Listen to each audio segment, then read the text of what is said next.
Have you ever had that feeling, where you've poured absolutely everything into a goal? Your time, your energy, a really detailed strategy, maybe even prayer, and you've done it all, checked every single box, preparation, perseverance. Yeah. But that breakthrough, that door you need opened, it just stays shut. You hit a ceiling. Mm-hmm. Mm-hmm. That's a really common frustration, especially for high achievers. Exactly. And that moment, that sense that just grinding harder isn't working anymore. Yeah. Well, that's actually where things can start to change. We've been looking into sources covering this idea, aimed at professionals, at visionaries, really. They call it the divine advantage. That's right. And it's not about flacking off. It's more about working aligned. Aligned, okay. Yeah. The core idea here is that speeding up your destiny, let's say, or your impact professionally, isn't just about more hustle. It's about a principle that actually multiplies the preparation you've already done. Multiplies. Yeah. And the sources are quite clear. Favor, this divine advantage, isn't like a reward you get for striving. It's more like strategic leverage, something that amplifies the effort you've put in when you're properly prepared. Okay, so our goal today, our deep dive, is really to unpack that. We want to understand how that works, right? Where your hard work, your diligence meets this unearned opportunity, this favor. How does that lead to breakthroughs that honestly can look almost effortless from the outside? Precisely. Effortless is how it might look, but it's built on deep preparation meeting perfect timing. Let's start with that frustration, though, because it's real. You, the high achiever listening, you might feel stuck. And part of that is maybe the culture around us. It celebrates being seen, being fast, relying only on yourself. Totally. There's this pressure to constantly prove you deserve your spot, that you have to manufacture every single result yourself. And that's exhausting. It really is. We see so many professionals burning out because they're running on what you could call a functional theology of performance. It's this hidden belief that everything depends solely on their constant effort, their metrics. If they stop pushing, everything falls apart. Right. The fear is immense. Yeah. So the divine advantage offers a different way, a reorientation. We define it as that precise point where your thorough preparation meets, well, divine orchestration. Effort meets timing, opportunity clicks with purpose, and the results often go way beyond what your input alone could produce. So when we say favor here, it's not just like good luck. No, not at all. It's more like God lending strategic influence to what you're already faithfully doing. Okay, but let me just push on this a bit. Yeah. Because, we operate in really competitive fields. We get paid based on performance, right? Yeah.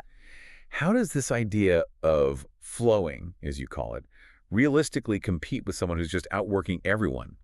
80 hours a week, total self-reliance. That's the million-dollar question, isn't it? Yeah. The difference isn't necessarily the amount of work. It's the engine driving it, the mindset underneath. Yep. You've got to move past what the sources call the hustle idol, this belief that just because you're visibly busy and working hard, that's what causes the success.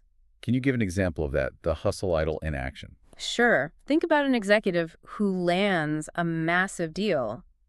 Amazing, right? But then instead of celebrating, she feels this intense wave of anxiety, like, oh no, now I have to work even harder to prove I deserve this. She's mixing up the access she was given, maybe that was favor, with the idea that she has to earn it after the fact through sheer performance. I see, so she can't just receive it. Right. And this leads us to two basic postures, striving versus flowing. Right. Striving is that anxious, human-powered effort. Everything feels like it rests on your shoulders. Every outcome depends on you. It makes you restless, exhausted. Like that person checking emails at 3 a.m., terrified they'll miss something if they dare to sleep. We've all been there, or known someone like that. So what does flowing look like? Practically, in a demanding job. Flowing is, well, it's spirit-synchronized effort. It's still diligent, responsible work. You absolutely have to prepare, show up, act with integrity. But you release the tyranny of believing the outcome, the timing, the multiplication factor is entirely up to you. So you do the work, but you trust something bigger is handling the orchestration. Exactly. Orchestration, that's a great word for it. Work done from that place feels purposeful, driven by mission, not by panic. Could we maybe illustrate this? Like, imagine two product managers, Sarah and David, both really good at their jobs, but with different approaches. Perfect. Okay, so David is the striver. He's always visible in every meeting, pushing hard on deadlines. If a product launch gets delayed, he hits the panic button, starts blaming things, working 100-hour weeks, trying to just force it through. His success feels like a personal trophy, something he won. Okay, and Sarah? Sarah flows. She also works hard, very diligent. But she sets clear boundaries. She values rest, deep work. When her launch gets delayed, she doesn't panic. She sees it as a signal. Maybe she needs to reevaluate something fundamental, adjust the strategy rather than just ramming it through. The sources suggest this posture turns ambition, which can be self-focused, into a true vocation, a calling. So the big shift here is really redefining what success even means. Moving from achievement collecting trophies for your ego to assignment fulfilling a purpose, seeing your role as a trust. Precisely that. Favor in this model isn't just a personal perk. It's God lending you influence, yes, but that influence comes with responsibility. It's a trust. That trust, I like that. Yeah, it's not about stacking up personal wins. It's about how faithfully you use that unique leverage, that position, to advance the mission you've been given. And that shift, it turns deep-seated anxiety into a sense of stewardship. That makes sense. Yeah. And we see this play out in historical examples, right? The sources often use biblical stories. They really stress that God positions people strategically, often not because they out-hustled everyone, but because they were aligned with his timing. Absolutely. Take Joseph. His whole story, pit, prison, palace, it's like a masterclass in favor as strategic leverage, not just, making life comfy. Right. Favor didn't stop the bad stuff from happening. Not at all. It transformed the hardship in the pit, in Potiphar's house, and crucially in prison. Favor showed up as unearned trust. People just trusted him. And he had uncommon insight. Think about it. He ended up managing every single constrained place he was put in. That's a really critical point. Favor is leverage inside the difficulty, not a get-out-of-jail-free card. Yeah. Like Esther getting the king's ear at just the right moment, Right. or Daniel in exile whose faithfulness led to incredible influence. Exactly. These weren't just random lucky breaks. They were strategic placements. So let's make this practical for someone listening right now. Maybe they're in a tough spot professionally, their startup just lost funding, putting them in what feels like a prison phase. How do they even spot favor when things feel so constrained? This is where preparation is everything. Because look, you can't hustle your way into making Pharaoh have a specific dream, right? Or making the king unable to sleep. Those are moments of divine setup you just can't engineer. Right. Your job in that prison phase is to double down on your character, hone your skills, maintain your integrity even when no one's watching. Joseph could only interpret those dreams because the jailer already trusted him completely. And that trust, it was built day by day through faithfulness in that small, seemingly insignificant role. So the preparation builds the foundation for the opportunity. Yes. So if your funding dried up, maybe the favor isn't a sudden check appearing. Maybe it's a former client calling with a small consulting gig. And that gig forces you to radically simplify your business model, and suddenly you see your core value in a way you were too busy scaling to notice before. The favor is the insight gained within the constraint. The leverage comes from the learning. Okay, that reframes difficulties significantly, but it leads us to maybe the hardest part of this whole idea. Delays, denials, closed doors. If this savor thing is real, why do good, faithful, well-prepared efforts still sometimes just fail, hit a wall? Yeah, this is the paradox of pruning. It's counterintuitive. The sources urge us to see closed doors, delays, even outright denials, not as random roadblocks or signs of failure, but as potential instruments of divine strategy. Instruments. How so? Think about pruning a plant. It feels like you're cutting away potential, right? Like loss. But you do it to ensure greater fruitfulness later, better alignment, stronger growth.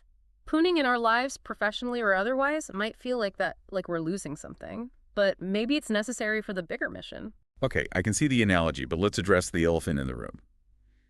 If my proposal gets rejected or I lose a client, isn't it possible that I just messed up? Maybe my proposal wasn't good enough, or my pricing was off, or I just wasn't competent. How do I tell the difference between divine pruning and just needing to get better at my job? That is a vital distinction to make, and the key often lies in your posture after the denial. My posture? Yeah, the striving mindset immediately defaults to failure. I failed. This leads to beating yourself up, anxiety, maybe frantically trying to fix it by just doing more of the same, only harder. Right, the panic response. Exactly. The flowing mindset, though, approaches denial differently. It sees it potentially as redirection. It prompts questions like, okay, why did this door close? Was the timing not right? Was my heart truly aligned with the assignment this represented, or was I chasing a trophy? Maybe this opportunity was actually too big, too soon for my current character or capacity. So it's less about blame and more about learning and alignment. Precisely. A denial, seen this way, might actually be protecting you from a partnership that would have imploded later, or a role that would have pulled you disastrously off course. The sources argue that sometimes if the yes comes before the roots of your character, your preparation are deep enough, the success itself could actually destroy you. The no becomes the necessary setup for a stronger, more sustainable yes down the road. Wow. Seeing denial as strategic redirection. That could change everything for driven people who normally just assume they failed and need to push harder. It's a game changer for sure. So let's bring this home. How do we actually do this? In our hyper-competitive world with instant metrics everywhere, knowing how to position yourself for this divine advantage sounds like a real edge, but it needs practice, right? Intentionality. Absolutely. It starts by consciously choosing different habits to replace the anxious self-reliance default. First, practice Sabbath rhythms. Sabbath, like actual rest. Yes. Real, dedicated rest. Weekly, maybe even seasonally. It's an active rejection of the idol of constant productivity.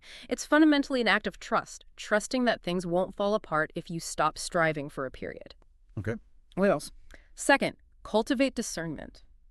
When a new door seems to open, a new job offer, a partnership, whatever, resist the urge to just jump in immediately, fueled by performance anxiety. Pause. Test it. Pray about it. Seek wise counsel. Ask the hard question, does this truly align with my core assignment, or is it just a shiny object, another achievement trophy? That requires slowing down, which is hard in itself. It is. And third, you have to recalibrate your success metrics. Meaning Stop measuring your worth or success only by the visible stuff, the title, the salary, the number of projects. Start looking at the deeper fruit. Are you growing in faithfulness? Is your character being shaped positively?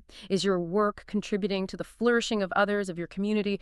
Those become primary metrics. that has huge implications for leadership too, doesn't it? If a leader embraces this. Oh, massive.